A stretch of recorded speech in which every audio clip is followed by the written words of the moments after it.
So my name is Carrie Jager. I'm a teacher at the high school, and I will be posing the question to our panelists today.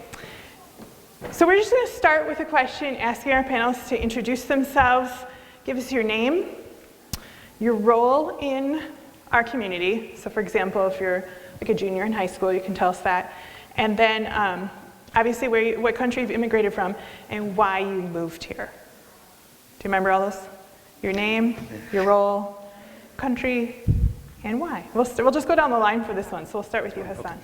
Okay. My name is Hassan Sawani, and I am originally from Morocco, and I immigrated here in 1984. I am currently a scientist for 3M by day, and by evenings I'm a patent trademark attorney.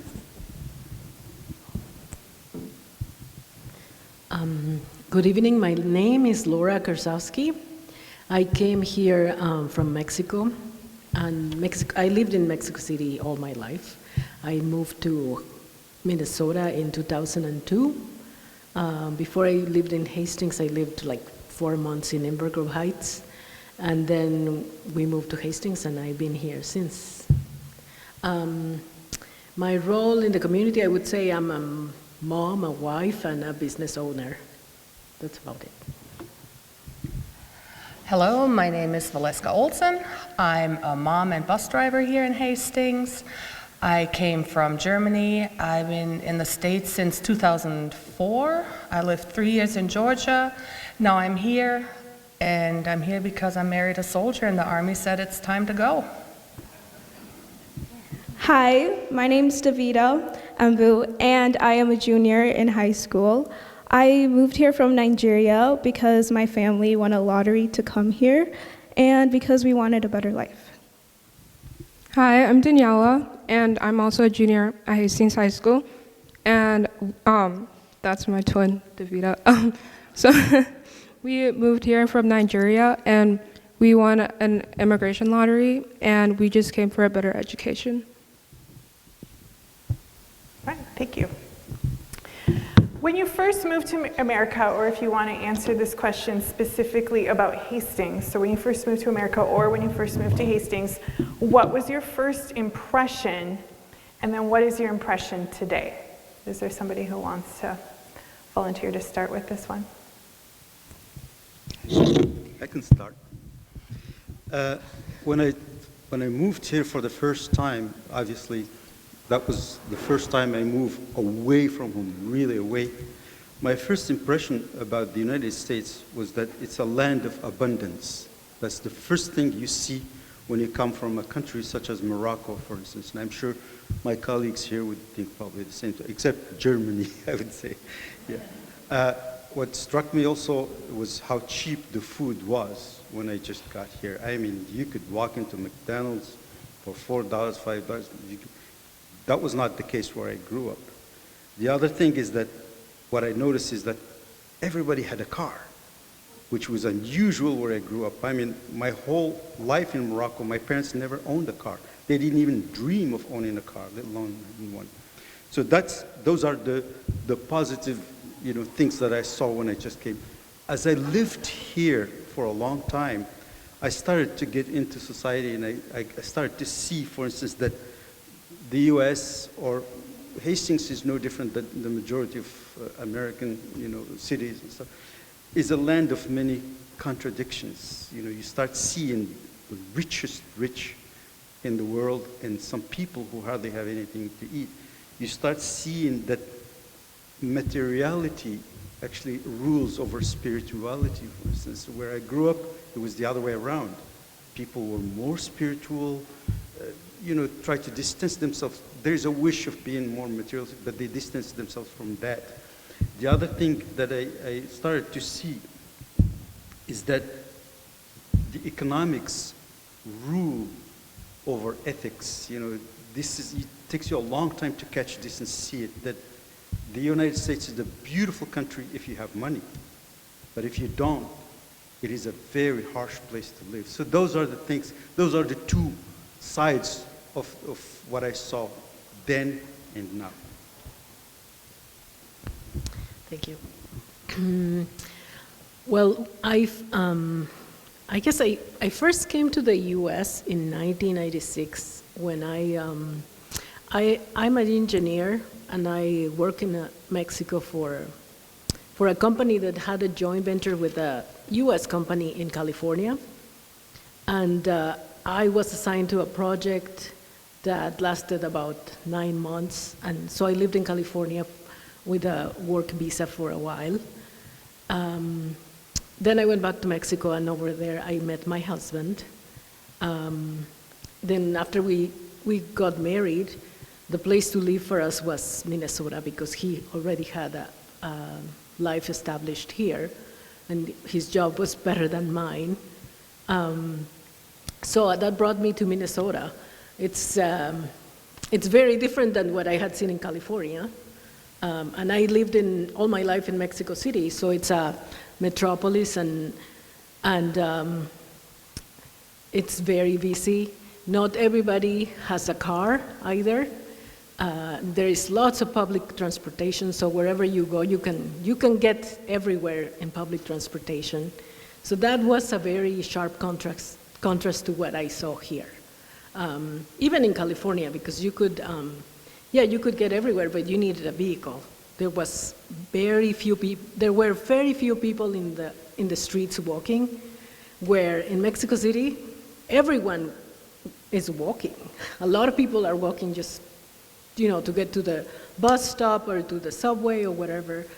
And here, it was very strange to me at the beginning that there were no places for pedestrians to walk. Like, the streets were not really made for pedestrians, just cars. That was a very different thing to get used to. Just the vastness of everything in the U.S., the size of everything, the roads, the buildings, the houses, everything seems so large. I have a niece. My husband is also an immigrant from Germany, and once a niece came to see us here, the first thing she said when she got off the plane, she said that the U.S. was super large. Like everything is so big, like the airport, the roads, the houses, and I think that that is true for everything in my case too. Like compared to Mexico City, yes, the U.S. has many things are supersized, I would say, including meals, and yes, that I think. For me, just the sharp contrast is not seeing so many people on the streets when I first came here, and having to have a car to get places. My first impression on the way home from the airport was, why are all the cars on the highway going the same speed? Everybody just stayed next to each other. We don't do that in Germany. We just don't drive like that. And then coming here, I started in a southern state. Yeah, that was a bit of a cultural shock. I was not used to people in pajamas and curlers leaving the house. Never seen that before. We just don't do. We have Birkenstocks, but we don't leave in curlers. Took me a while, the walking, that is absolutely true. We walk a lot in Germany. A couple years ago, we went home as a family, and we were driving, and it started raining, and my kids were like, "Mom, it's raining, and the people are walking." I was like, "Yeah, honey, that's what they do. That's how they get places." And we were just home this summer, and it is true, the public transportation is a lot easier. My kids would get on the train and go wherever they felt like going that day. They'd take the bus, the train, they'd walk, they'd take their bike. So we had a car sitting at my mom's, but there was really no need for it. We wouldn't even think for those short distances to use a car. It was hard for me to get used to a lot of things. It's just because I come from a country where I have the same opportunities. I'm not a refugee. I don't come from a country that is troubled. I come from a country that has everything, has equal opportunities. So for me, it was little things. I did not understand the correlation between taking a shower and my washing machine running. Our washers have heaters built in, so you can take a shower and do your laundry. Or my husband said, don't shower when there's a thunderstorm. I'm like, what do you mean? You don't have those little lines on top that, deflect the lightning into the ground? So it was little things. I was shocked. While he was surprised by the low prices of food, I was shocked by the cost of food here. Fresh food is incredibly expensive. It is very hard to feed your family well on a budget. Now, if you're into mac and cheese and ramen every day, you're golden. Or, if you want to just go to McDonald's and get a meal, you're great. But regular food, I found extremely expensive. And moving to Hastings, it's a beautiful town. But if you're not born or raised in this town or married into this town, it is a tough crowd to get in. If you look up Ninninger, the 0.25% foreigners, that's me. I'm the only foreigner, I think, in Ninninger Township. It's a tough crowd to get into. I do have to say, I think it was a little easier for me because I spoke the language, I didn't stick out. I think it's a lot harder, whether you're color or whether you wear a hijab or anything like that. It's harder as an immigrant. I had it a lot easier because I kind of blended in with the rest of the people. So now that my kids are in school, we joined 4-H, and we are starting to find our place in town. I can't quite call it home yet, but that's because you don't have my mom, so that's not gonna change. When I first moved here to Hastings, I thought it was a really small town because I moved here when I was around like my 4th year of elementary school. It was really quiet and peaceful, and there really wasn't a lot to do around Hastings. But growing up here today, I've realized that it's a pretty active town. Hastings does a lot of things, and it's also not very diverse. And that that was something that was really eye-opening to me. When I first moved here, from Nigeria to America, everything was just kind of different. Like, everyone looked different, everyone talked different, and they wear different clothes. So it took a while to adjust to everything, and we both had to take ESL because we both can speak another language. So we had to learn how to talk and the proper way and stuff like that. And I remember, so in Nigeria, there's a British language. So the word here for pants is a trousers. That's what we call it. And the word for pants there is underwear.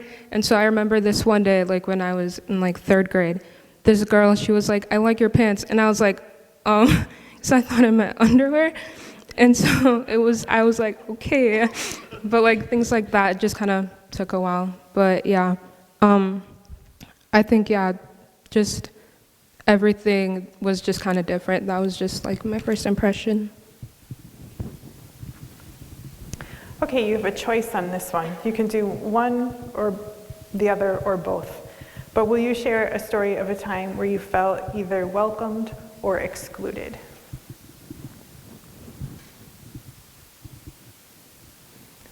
Valeska will start. When you're a new parent in Hastings, you can feel very excluded at some of the events. You kind of sit there, there's old Hastings. They know each other from daycare on, and there's me on the other side of the bench. Luckily, I'm fairly open, so I don't mind chatting with just anybody. But it was hard trying to fit in and make the contacts. I felt very welcomed by the town when my family hit hard times. We had a sick child, and that's when we received a lot of support from the town. Hastings is a little weird. It's a fairly big town that acts like a really small town. it's kind of, I don't know how to explain it. Like you're somewhere out in the country, and at the same time you're a fairly large town. So other than that, I don't know, every once in a while I'd get weird looks, but that's because I did things the German way and people were just not used to it. But I'm like, okay.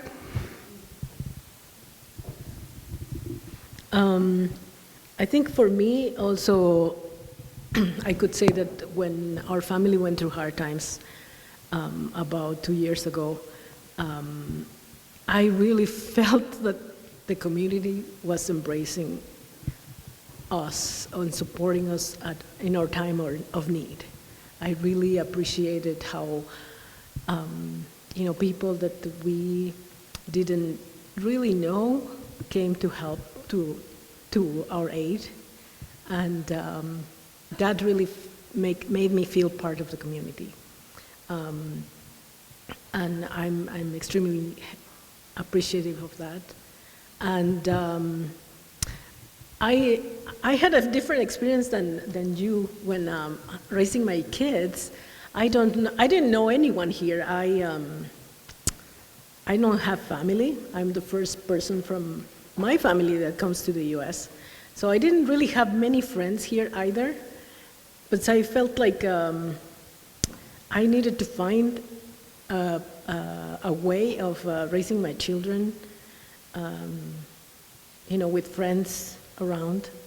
And I guess I was lucky to find that Hastings has this organization, and I think they're still around, the Moms Club of Hastings, and I joined that club, and that really helped me to make connections in town with other mothers that had also small kids, and we organized play dates and things like that. And I'm not going to say that everyone became my best friend, but I think it was really great to help raise children.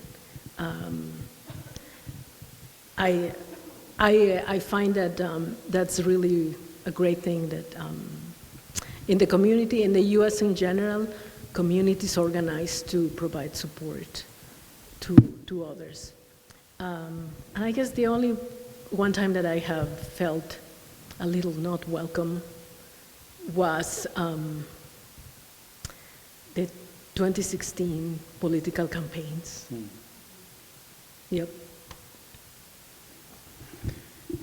Well, in my case, life was a bit easier because I married a woman who was born and grew up in Hastings. And both sides of the family were in Hastings. Wherever I go, I was almost certain I would meet one of them. Everywhere. So I couldn't get in trouble at all. So that was the easiest part of that, seriously. And I felt welcomed by the community because I was related to the Benjamin clans or the Solon clans who were really active members of the community in Hastings. So in that regard, life was easy. On my private life, I came into the University of Minnesota. The first year I got here was a little hard because it was a transitional year where I came with an agricultural background and the jobs were really not there at the time stuff. So, but after that, I landed at the University of Minnesota, and there it's really a melting pot. There's really not much of a friction or anything like that. Then from there, you move on to your professional life, where I started at 3M as a scientist. 3M has about 40% of the employees are non-natives. So you can see how my experience was a little easier because I came in where, the ground was laid out for me from my wife's family and stuff. Then I move on to an area which is, more diversified actually than Hastings stuff. So my experience was really positive. There was one event, however, nothing is perfect. I would say that 99% of the time that I spent earlier was very positive. There was just one experience one time which reminded me that I'm not an American yet. I was shopping at Cub Foods in Hastings, and I was in line with all my groceries, and my wife will tell you this, she still remembers it. And everybody's going by until I got to the cashier. Then she asked me for my driver's license. Nobody else in front of me, old, young, went through until I got there. And she was a young lady, so I turned to her and I said, "Can I ask you a question? Why is it that you're asking me for my driver's license?" And "Oh, that's just what they tell us." And I said, "Can I talk to your manager?" When the manager arrived, she realized right away that there is a problem. And she just looked at me and she said, "I'm sorry, sir, you can go ahead, you don't need to." And I said, I have something for you. You either ask a driver's license of everybody or nobody. But don't do it like this because you can get in trouble, so don't do it. And she thanked me and I left. That was the only time where I was reminded a little bit that I was different. But otherwise, I have never run into any issues while I was here. And my experiences for most time were positive about the whole community. Okay, so a time that I would say that I felt excluded was recently at the high school. Someone spray painted with a water bottle the N-word on the ground, and I remember seeing that, and it just kind of hurt. And like, I don't know why they would do that or think it's funny or a joke, but I don't think they realize like the history of everything with the word, and it just kind of, like he said, is like a reminder that you're different, but they're making it like a bad thing, and like that word was used to demean people and make people feel like inanimate objects, and like things like that happen. But a time that I felt welcomed was when our school actually did something about it, and like we started a diversity group with people of like other ethnicities, so we can like talk about our experiences and support each other. So I remember a time when I was after school with one of my friends, and I was waiting for my mom because she was coming to pick me up from school. I was talking to her, and she told me that her grandfather had came and arrived, and I was like, "Oh, I can walk with you." And she was like, "No, you need to stay here because my grandfather doesn't like black people." So that really hurt because it made me feel like I had a problem and I didn't belong. There are also other instances where I'm walking down the street and someone rolled their window down and they said to me, "Go back to where you came from, we don't like you." And it was really hard because I really felt like I shouldn't have been here, or I should just go back to a place where I will be surrounded by people who look like me and act like me and will accept me.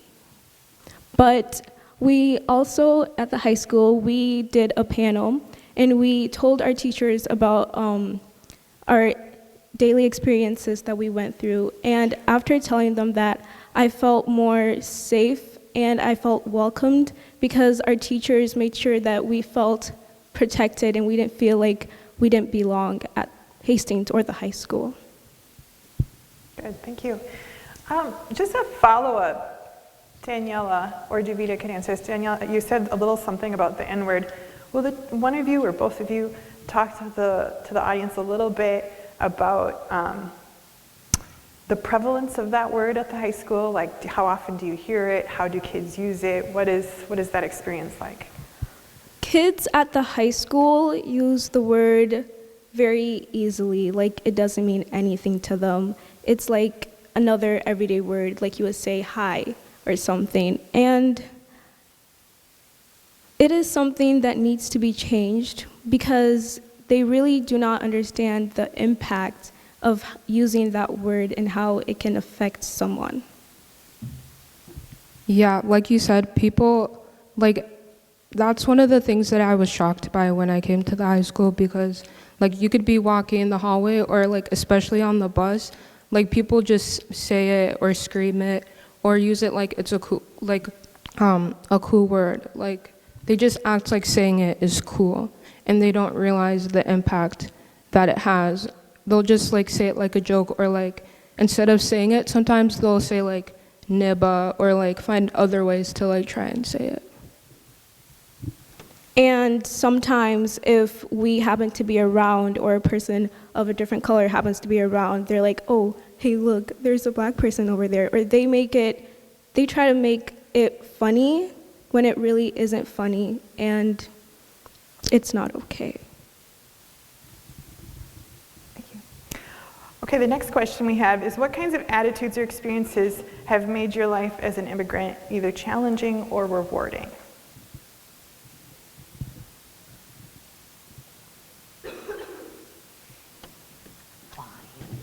Alaska will go. Somebody's got to start. I really have, because I don't stick out as an immigrant, it makes it a little easier. People say they don't hear my accent. I actually heard myself on a recording. On the recordings, like I sound like I just fell off the boat. But so people don't recognize me as an immigrant. The times when we get affected with is so I have 5 kids. And every time when the darn Boy in the Striped Pajamas or the Stars book comes up, my kids come home crying because my kids are being called Nazis. And then I have to go home and I gotta be like, no, guys, that's not you. The school kind of fails to, they give elementary kids a book that they don't understand, that they don't grasp.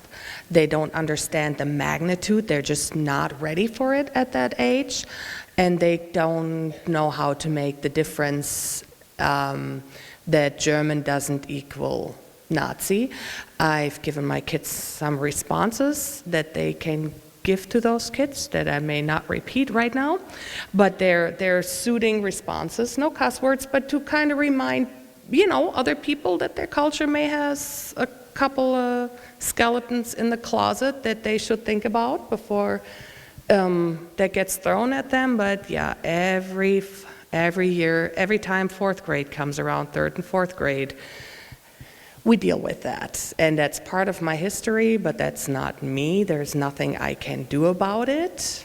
But yeah, that's the only time. Other than that, it doesn't really affect us much. Sometimes I have people ask interesting questions. Sometimes I'm like, people tell me how my country is run and how things work, and I'm like, sure, what do I know? The Autobahn is one road that starts at one end of Germany, ends at the other one.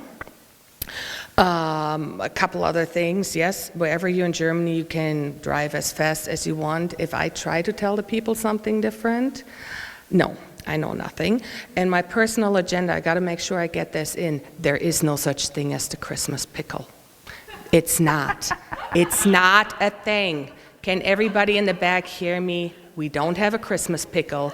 The only place you can buy it is the places where the tourists go. And if you go on Google.com, it says this is what Germans do. If you go on Google.de, our search engine, it actually says this is what Americans think Germans do. So this is my agenda.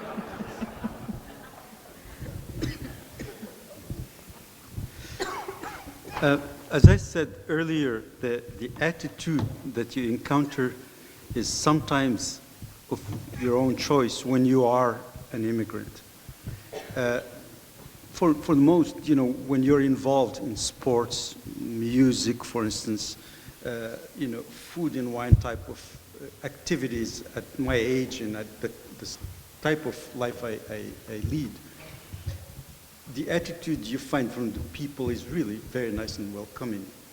There are only a few times in our lives here as immigrants, especially for people who look very Middle Eastern like myself, is when there is a conflict.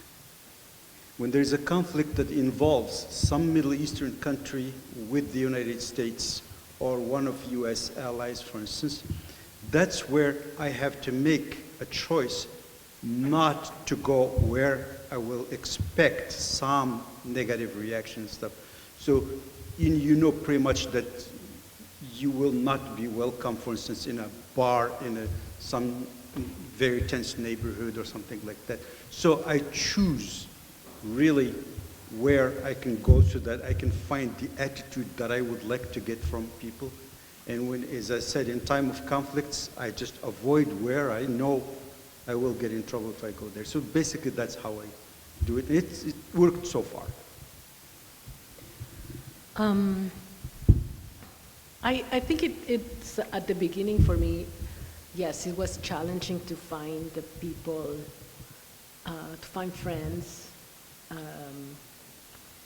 Yeah, just, we live out in the country, so that was also kind of challenging for me because our neighbors are really not very close. And winter was also something to get used to. And, you know, you don't want to, I don't want to go out of the house because of the snow and the cold, and that was challenging. Now that, you know, I've been here for 17 years, I'm not saying I like it, but I think I can handle it much better. And whenever I go home, in this time of the year, in December or the holidays, it feels like it's so warm there. Well, everyone is wearing heavy coats and stuff like that, and you're like, this is just perfect. On the same subject, I was going to say that when I first came here, and you know how when spring starts, people start wearing shorts when it's above 32, and I was like, what's wrong with these people? You know, they're crazy. It's just not that hot, but it's happened now that that I can feel the warming up, and you just like you just want to go out in sweatshirt and not wear your heavy jacket. I think that's when I knew that I was getting definitely used to the cold, because I could understand why they were wearing shorts now. Yeah, I mean, the community in general for us, my experience in Hastings has been a good one. I cannot say that I have experienced any kind of discrimination. I don't know, maybe,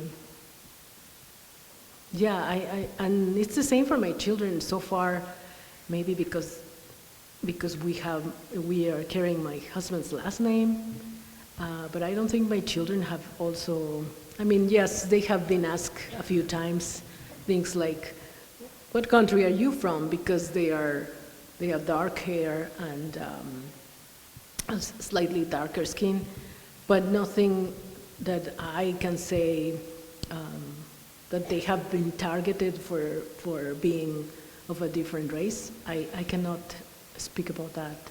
But I know other families who struggle in the school district, and I think it's more prevalent now when some kids are being rude to them and telling them to go back to their countries, that they are not welcome here. And I find it hard to believe it. That has not been my experience, but I know it's happening. So I don't know what the school district is doing to address those issues. At the high school, a lot of people have certain stereotypical thinking of what I should be or how I should act. And that has been challenging, dealing with that every day. People constantly coming up to me, saying things that build up, and it gets to you, having them say, oh, shouldn't you be in a regular class since you're probably not smart enough, knowing where you came from, little things like that. And having a different culture here is also really hard because my family doesn't live here, and it's hard to talk to them and feel connected to them. So that creates a kind of conflict in me because I am not able to really connect to my culture like I want to, and being here, it makes it harder for me to feel like I belong here. But I also am surrounded by loving people. I have my neighbors, my church family, my teachers who make me feel welcomed, and that has been rewarding because now I feel like what they say has less impact on me. And I am thankful for that. Yeah, I agree, like the same thing with what she said. The same thing kind of like happened to me. Like people make a lot of stereotypes and just assume things about you, or that you're going to be loud and just like little things, or like they assume that, or say things like Africa is just like a poor country, and they only see like the side that the media shows, like of like the hungry kids, but they don't see like where our home was. And just people making these stereotypes about who we are or how we're gonna act or be can be tough, because it makes us feel like we can't really be ourselves. But like she said, all the loving people that surround us and who are kind and just want to learn and know more about our culture and just see its value, that like makes it worthwhile. Okay, the next question is, so Thrive in Hastings, the organization that, or the group that's put on this talk tonight, is part of the movement in Hastings working on making our community more welcoming. What is something the people in Hastings don't understand about the immigrant experience besides the pickle that you wish they did? Okay. I wish people would understand that immigration is not easy. I came here by my own free choice because I followed my husband. But most people, if they could provide a safe place where they can feed their children are safe, and where they have access to healthcare and education, they would stay where they are. I mean, we've done nothing to, it's not a choice where we're born. People are, you have no influence on that. Of course, everybody wants to have a better life for their kids.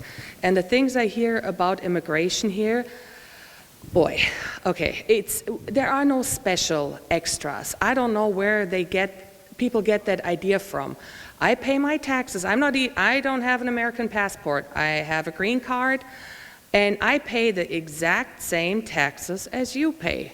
There is no things that allows immigrants not to pay taxes. Because of some issues with my visa, I was here for a little bit illegally. That's just stuff that overlapped and wrong information. Ended up with a 10-year bar that had to be lifted and all that stuff. Yeah, please, somebody tell me where that free stuff was. There was nothing. Just because a refugee that is afraid for their life gets a roof over their head doesn't mean they're getting all those freebies. If you see them having a car, it might be because they're 15 people live in a 3-bedroom apartment. So there is a very wrong misconception of what immigration is. It is hard for us to be without our families.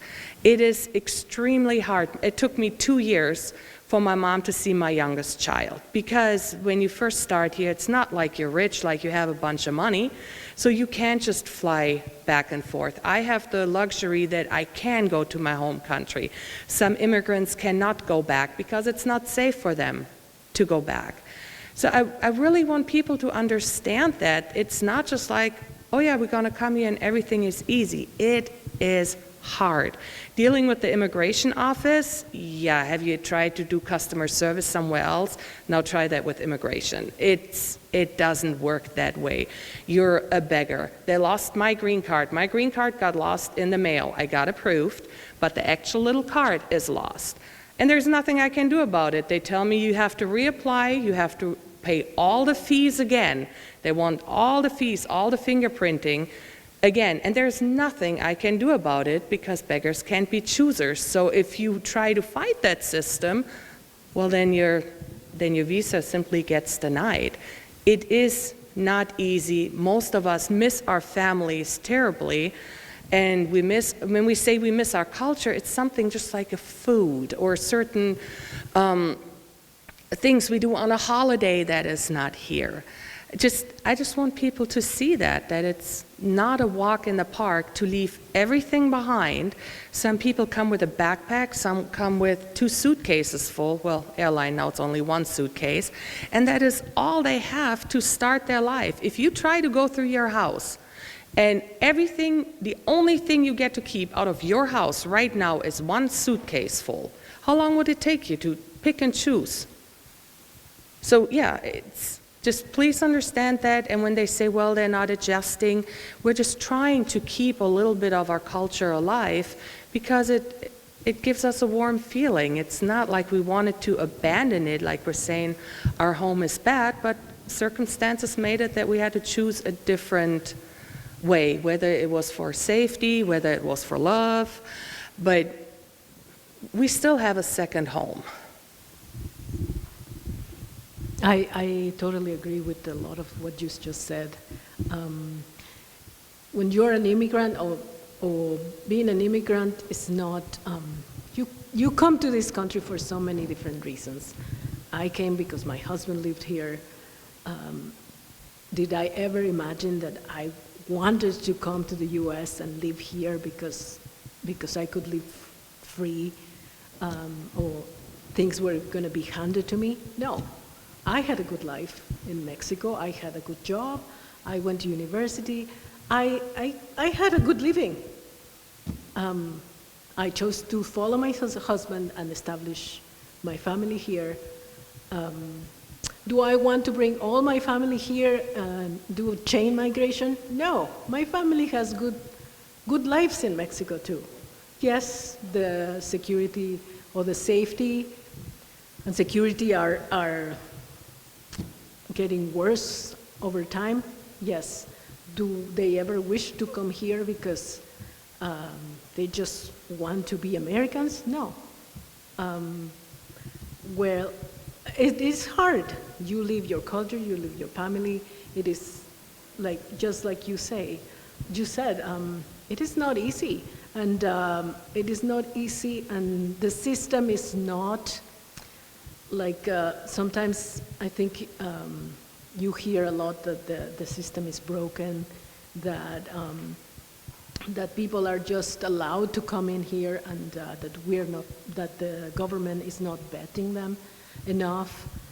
I mean, if you go through all the paperwork that you have to do to get a green card, to become a citizen, if you go through all those procedures, you cannot believe that there is no vetting.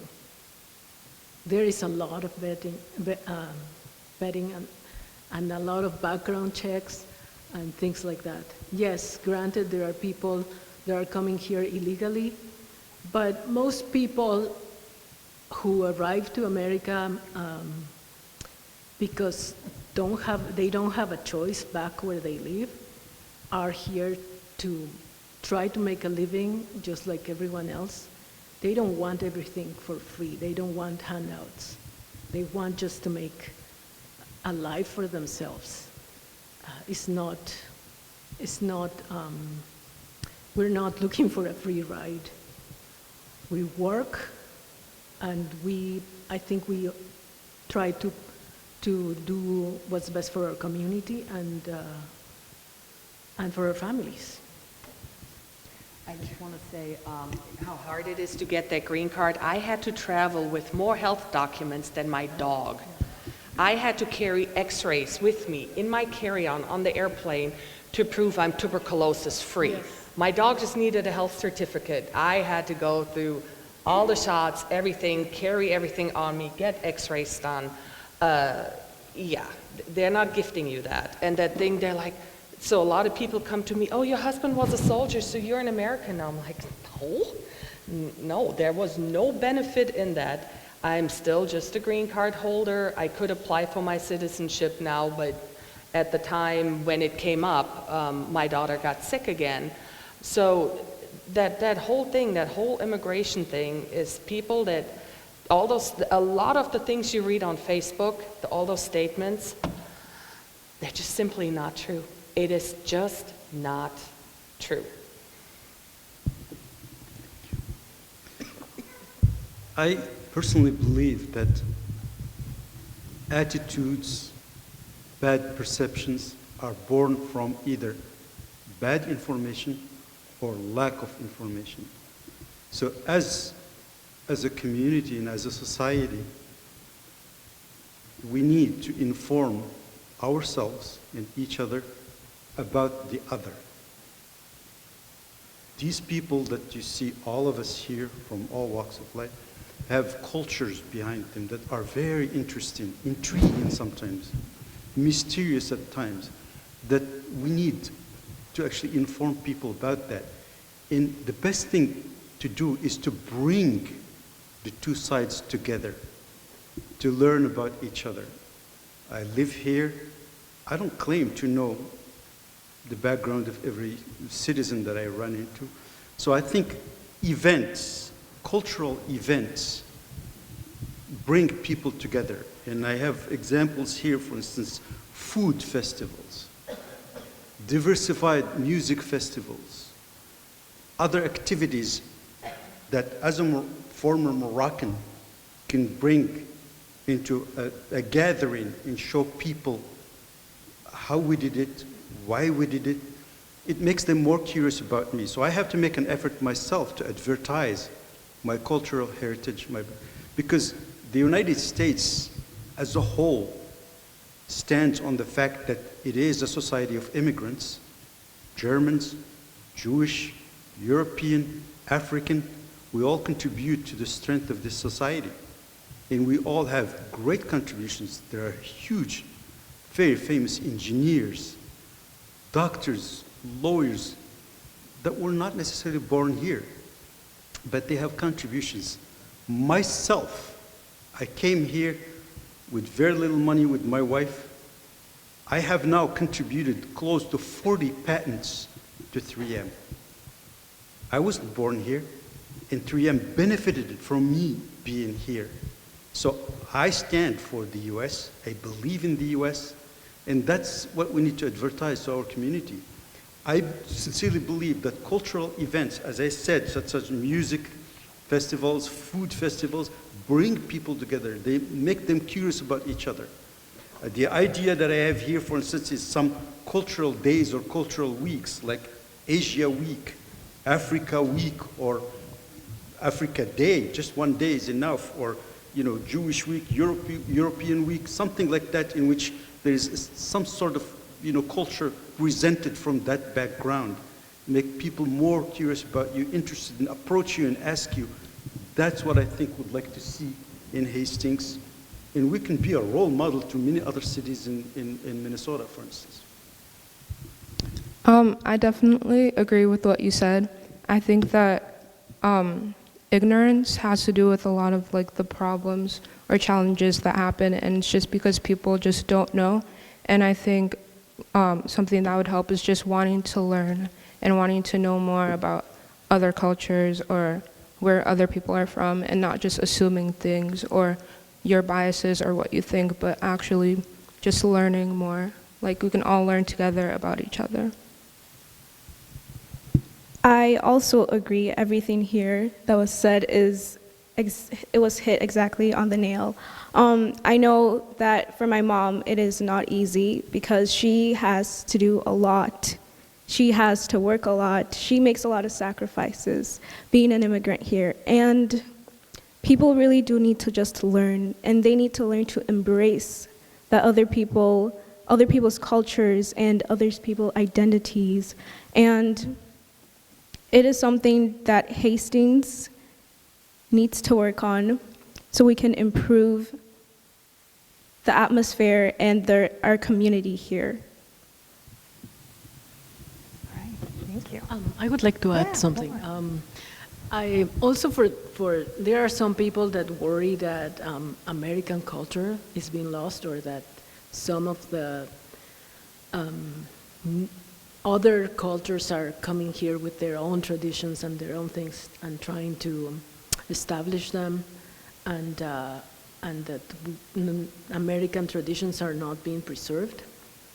I would say to them, like, things, when you're a first generation immigrant, yes, you try to preserve a lot of the culture that you grew up with, and you try to teach to your kids and try to bring it to your everyday life. But and your kids are learning the American way of life in school and for everything that surrounds them. So they might learn your culture, but they really not embrace it the same way as you did, because they are growing up with American values too. So the next generations are, yeah, they might have some of your culture, but they are also absorbing a lot of the American ways, the American culture, and I think over time, they just are Americans. I mean, America is a melting pot, and we have a little bit of everything. I don't think it's a bad thing. I think learning about different cultures and trying to incorporate it to our own lives, I don't see it as a bad thing. And I don't think Americans have anything to worry about by allowing other people from different backgrounds or different cultures coming in to the country. Because the American culture is this big, yeah, it's everywhere. It's from everywhere in the world. It's a world culture, I would say. Very good, thank you. I have one thing I want to tell the audience about.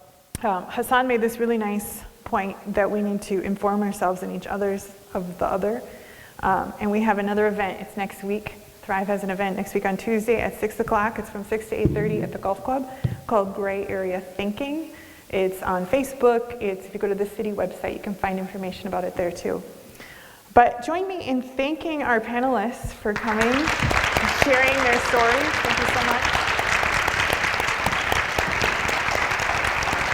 for coming out in the cold and the snow and the dark.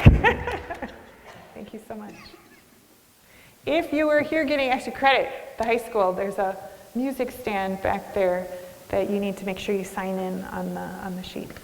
Thank you. It's actually really hard to keep your culture alive. It's actually hard work to keep your culture alive. Like, you know what? I was going to say,